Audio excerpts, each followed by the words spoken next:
Primero, envié un correo electrónico que mandó Julio Graciela y ya lo que dice ahí que vamos a compartir entonces con ustedes. Hola querida Graciela y compañeros, he pasado semanas deseando y hasta planeando un viaje, seguramente el último a nuestro país, incluida Mendoza, para visitar familiares y amigos. Pero no podía hacerlo, era mi propósito concurrir al programa de Héctor Formasetti, nuestro inolvidable comandante segundo. Y quiero pedirles a ustedes que si fuera posible, lean en cambio de mi parte el capítulo 6 del libro El Che quiere verte, titulado Proyecto Argentino para la Utopía. Comandar tal proyecto requería hombres como ellos, Masetti y el Che. Abrazos, Ciro. La epopeya de Sierra Maestra produjo consecuencias variadas y hasta encontradas.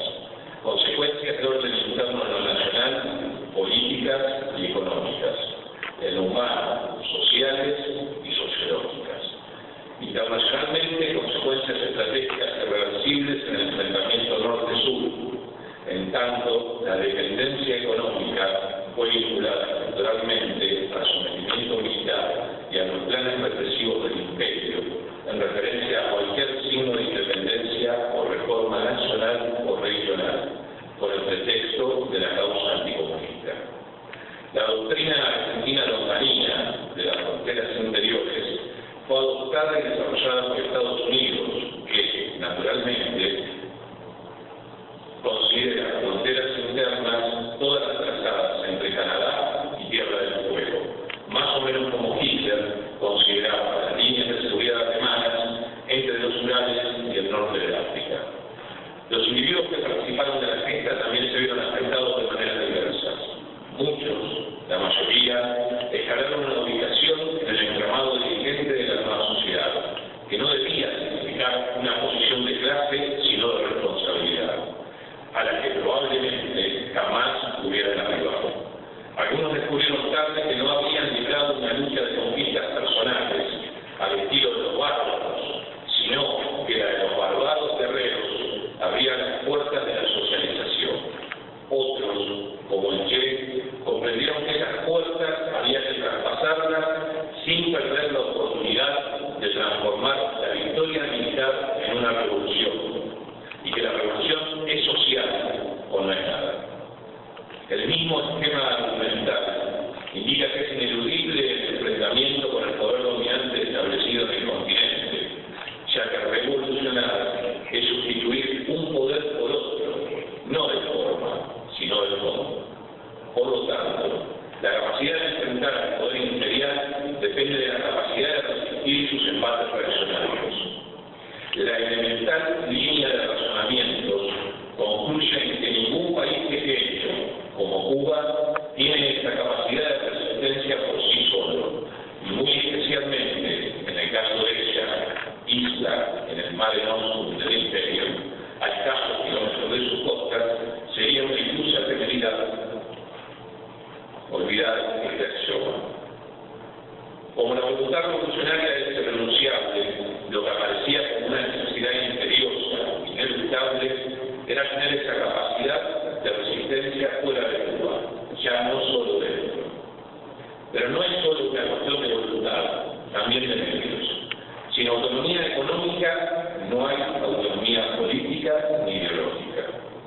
Una revolución debe ser independiente en todos los aspectos. Los lazos generan frenos, a veces hasta cuñas en el engranaje, que impiden avanzar definitivamente. Pero la autonomía económica es la cuestión de fondo. En el mundo de hoy, ya en el tercer milenio, implica una redundancia, porque lo económico es un todo. Pero en la década del 60 aún tenían sentido conceptos como identidad nacional, civilización occidental, autodeterminación, patrimonio cultural, ética y hasta estética. Un conflicto político podía ser amparado diplomáticamente por la defensa de criterios de independencia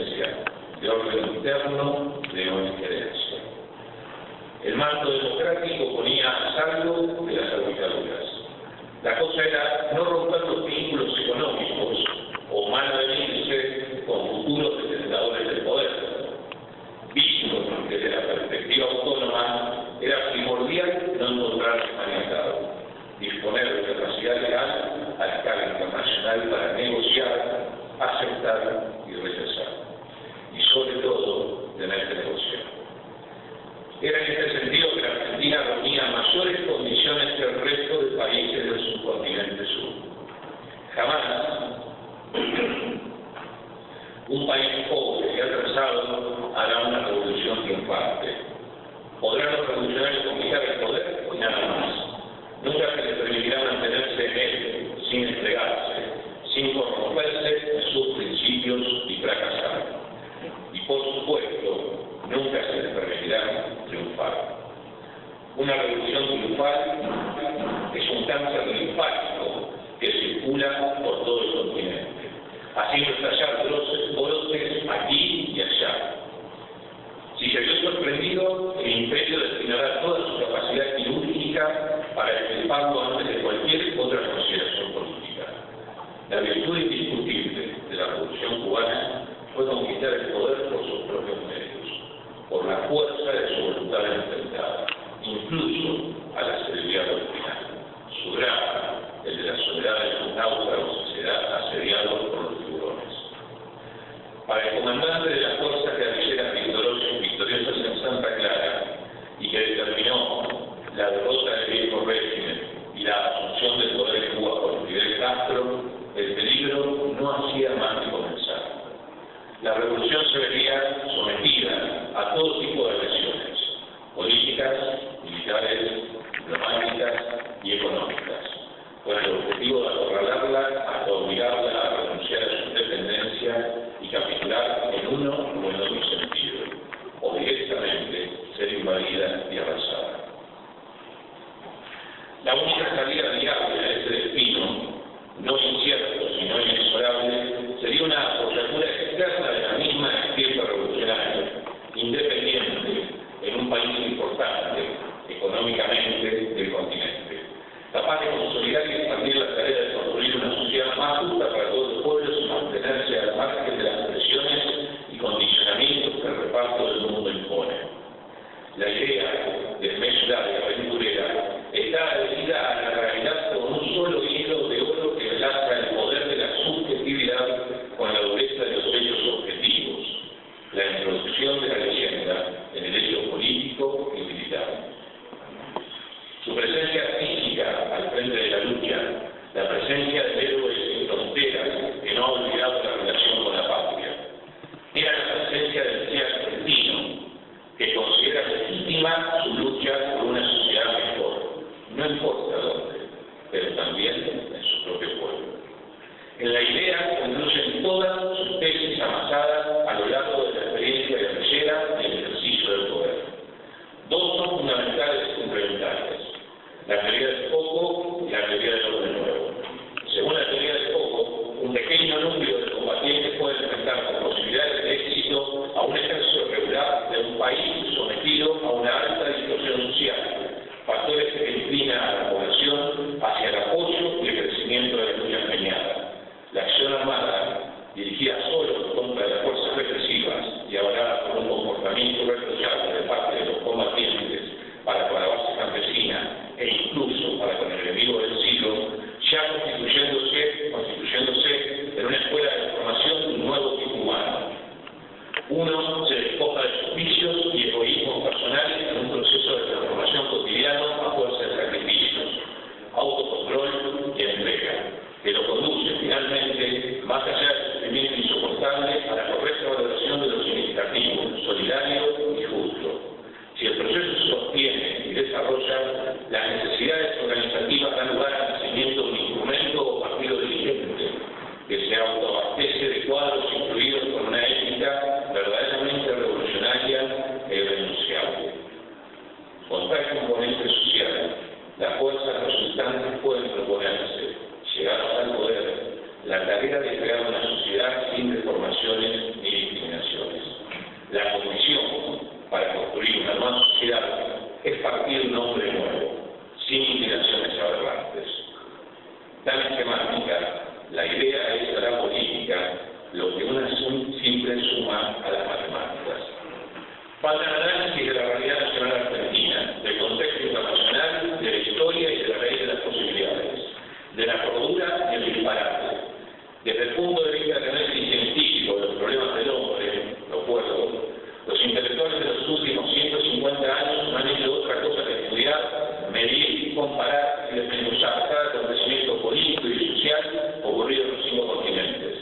Los intelectuales de izquierda, los más serios y privilegiados, envueltos en el hilo del pensamiento más fino, cerraron los ojos a evidentes signos que iban apareciendo, como grietas en una represa, en el edificio de la Revolución Mundial, para engañarse y engañar durante toda su vida y su obra en relación con la nueva sociedad socialista que se construía, en realidad, a fuerza de injusticia, sangre y sufrimientos.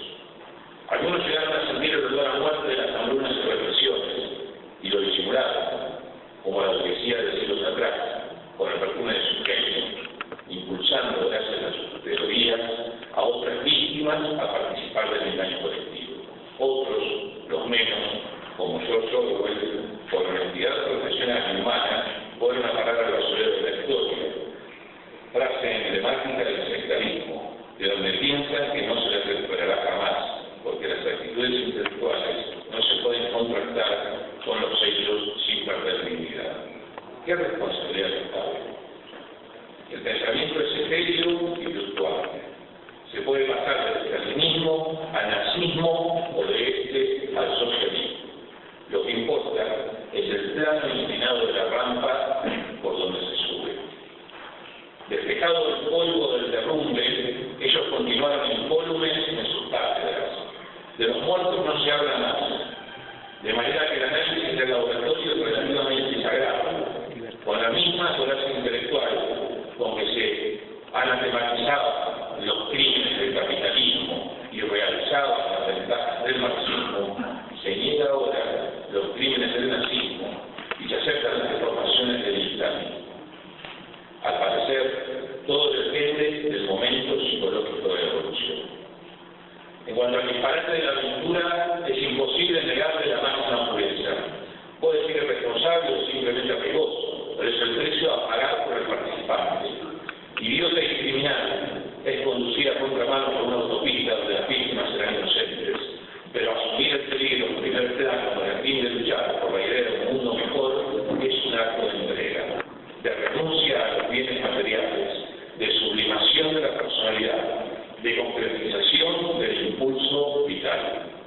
No confundir con el martirologio terrorista del fanatismo, que no hace más que cumplir designios ajenos a cambio de una plaza en el paraíso. Estamos hablando de asumir riesgos por la vida, de pelear por el amor, por el derecho a un futuro compartido. Así es que el plan del Che consistía en esa simpleza trascendente: despojarse de todos los atributos de la gloria, ir así haciendo frente a los riesgos terrenales como el que más, plantarse en el propio territorial, y decir: acá estamos, queremos empezar de nuevo a construir una nacionalidad entre todos, en la que los beneficios del trabajo no sean usurpados, los derechos no resulten conculcados, la alegría no sea propiedad privada, la cultura alcance para todos, el olor del pan inunde los hogares y los sueños ocurran a la luz del sol, desalojando las pesadillas de la noche. Si lo quieren impedir, tienen que venir a buscarnos y sepan que vamos a pelear por ello. Nadie actuaría por delegación espontánea ni fuera de nuestro acuerdo fundamental. La fragilidad del marco de seguridad era nuestra mayor debilidad, tanto en Cuba, por cualquier filtración, como en el transcurso del tiempo y el espacio necesario para el traslado del Che hasta la base argentina, que era nuestra etapa primera. La fase de ejecución de esta quedaba en las nobles manos del pequeño grupo a cargo de Macei. Cualquier descalabro, tanto en uno como en el otro extremo del esquema, tendría efectos anulativos para el plan. El Che no podría integrarse si nosotros fracasábamos. proyecto podría llevarse a cabo